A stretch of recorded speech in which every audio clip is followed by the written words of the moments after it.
Halo semuanya, kembali lagi di cerita 29 tentang manusia yang sedang struggle dan kebingungan di usia 29, dia mau ngapain. Hari ini aku mau cerita tentang salah satu teori yang sangat menyenangkan bagi aku dan akhir-akhir ini lagi aku lakuin lagi karena sempat lupa dan juga ketinggalan dan juga ya nggak konsisten jalaninnya. Itu teori 1%. Pernah gak sih lo ngerasa stuck karena pengen ngerubah hidup, pengen ngerubah keseharian, terus ngerasa kayak kok hidup kita gini-gini aja, kok hidupku nggak sama kayak yang lain, kok hidupku jadi makin males, kok hidupku makin ngalamin kemunduran.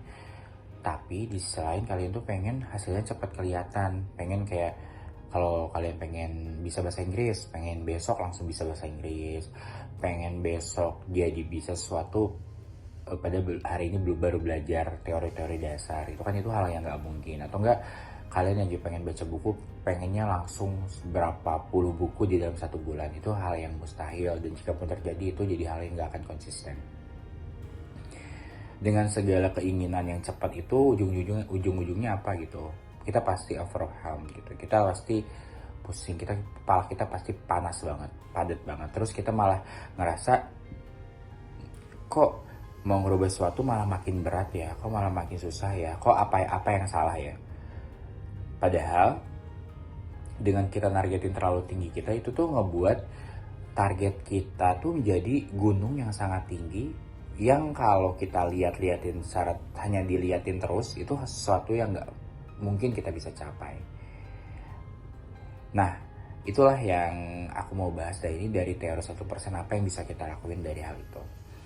Sebenarnya teori ini aku dapetin dari pas baca buku Atomic Habits. Ya itu pasti banyak yang udah baca ya. Kalau misalnya kalian suka baca buku, kayaknya salah satu buku yang pernah kalian baca buku itu.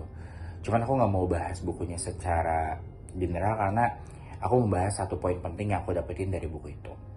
Nah, konsep ini tuh sederhana banget. Jadi kamu tuh harus berprogres 1% setiap hari gitu. Setiap hari lebih baik dibandingkan contoh kalian dalam 1 minggu hanya beraktivitas 1 hari aja, sedangkan 6 harinya libur, tapi di 1 hari tersebut kalian ngejalanin 7%. Jadi kasarnya kalau 1% setiap hari dicicil lebih baik daripada nanti kalian timbun di ujung hari, misalkan di hari Minggu sebesar 7%. Itu lebih baik kalian cicil gitu.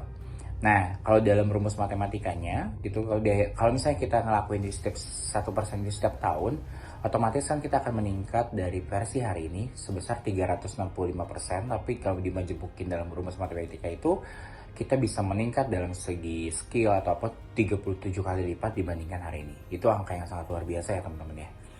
Nah, masalahnya banyak orang yang nggak lakuin ini karena ngerasa bahwa 1% itu kecil banget, sesuatu yang bahkan nggak kelihatan gitu. Seringkali itu kita malah bingung, ini kita udah berubah apa belum sih, kok nggak kerasa sama sekali. Dan itulah alasan kenapa banyak orang menyerah, karena ngerasa bahwa perubahan itu atau kita keberhasilan itu ketika progres kita menghasilkan suatu perubahan yang besar. Tapi teori itu salah, karena kalau misalnya kita mau ngejar sesuatu yang besar, otomatis kita harus mulai konsisten dari hal yang sangat kecil. Nah, ibaratkan kita tuh target kita pengen naik gunung yang tinggi, kan kita nggak mungkin ya dalam misalkan pengen naik gunung yang tinggi padahal kita nggak pernah olahraga, kita nggak punya alat-alatnya, kita nggak tahu cara naik gunung yang benar kayak gimana, terus besoknya pasti naik gunung yang tinggi, ya otomatis kita mati ya, atau enggak kita tertinggal, atau enggak kita baru berapa jalan di pos 1 misalkan udah berhenti. Kan ada stepnya, dan mulai dari kita olahraga jogging, jalan kaki, mulai menanjak dari jalan raya biasa, mulai naik bukit-bukit kecil, gunung-gunung yang nggak terlalu tinggi, dan akhirnya gunung yang tinggi. Kita ada prosesnya. Nah, terus gimana sih cara praktekin teori 1% ini ke hidup kita yang kita ngerasa kok ribet banget tiap harinya gitu.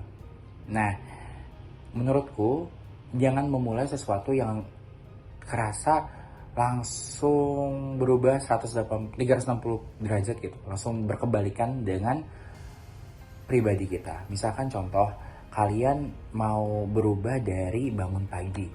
Misalkan kalian bangun paginya jam 8. Jangan juga kalian buat target besok jam 5 gitu. Kan berat banget tuh. Jadi kayak aduh berat banget nih bangun jam 5. Mendingan lebih baik kalian buat jika hari ini jam 8, kenapa sih besok nggak dibuat jam 7.30? Terus lusa dibuat jam 7.15. Terus 2 hari sebelumnya kita buat jadi jam 7. Dan terus gitu selanjutnya hingga pada satu titik kita nemu bahwa titik normalnya sekarang udah bertemu di jam 5 sesuai target ujung kalian.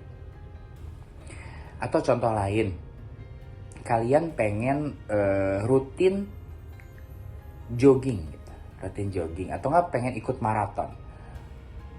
Jadi mulai dari nggak usah tuh hari pertama kalian langsung nargetin aku harus 5 kilometer hari ini. Nggak usah kayak gitu hari ini boleh aja hari ini aku mau jogging kecil aja deh 10 menit untuk kebiasaan atau aku mau jalan kaki aja 5 menit pakai sepatu dan baju yang proper.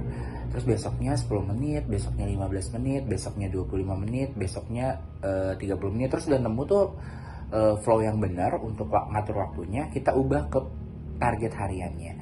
Terus udah hari ini aku mau capai 1 kilometer dengan pace segini dengan waktu segini. Besok aku mau capai dengan 1,5 kilometer pace ini dan akhirnya nanti capai dengan target yang kalian inginkan untuk ikut maraton tersebut. Gitu.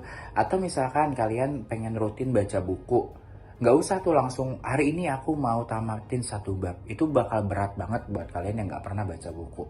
Tapi di pikiran kalian masukin kalau hari ini aku minimal banget mau baca 1 lembar untuk membangun habit itu. Gitu. Sebenarnya teori untuk membangun habit itu banyak, nanti mungkin akan aku bahas di video selanjutnya. Ada 21 hari, ada 66 hari, ada banyak yang aku pelajari. Nah, ini tuh salah satu video yang aku buat sebenarnya untuk self reminder diriku sendiri, karena udah akhir-akhir ini aku udah mulai kehilangan teori 1% ini, jadi mulai nggak ada perubahan hidupku. Bukan hari ini sih, udah berbulan-bulan, dan kayak nemu hal yang aku lagi pengen bangun adalah jogging. Jadi contoh yang aku alami sekarang udah 3 hari berturut-turut aku jogging. Target sebenarnya tuh aku pengen jogging pagi, tapi bangun pagi itu susah banget. Jadi aku sekarang targetin di jogging sore. Pertama kemarin joggingnya cuman untuk beli sesuatu di warung, tapi jaraknya agak jauh. Jadi sekitar kalau misalnya kita bolak-balik 15 menit.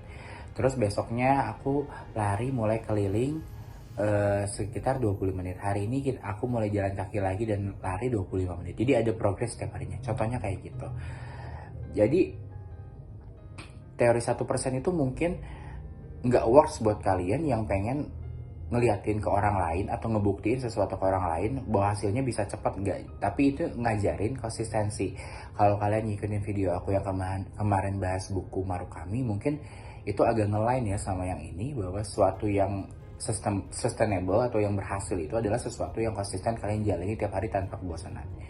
Dan ingat ya, musuh utama kita tuh bukan kegagalan, tapi kebosanan. Karena 1% itu kecil, prosesnya seringkali membosankan. Kadang nggak ada tepuk tangan dan juga nggak ada hasil instan. Jadi hari ini aku mau tanya sama kalian semua, apa 1% yang akan kalian lakuin hari ini? Gak usah muluk-muluk, gak usah mikirin bulan depan, tahun depan, hari ini aja. Cukup pikirin gimana cara kalian lebih baik dari kemarin. Apapun itu, lakuin aja meskipun kecil, tapi lakuin sekarang juga. Thank you, aku Aul. Terima kasih. Sampai jumpa.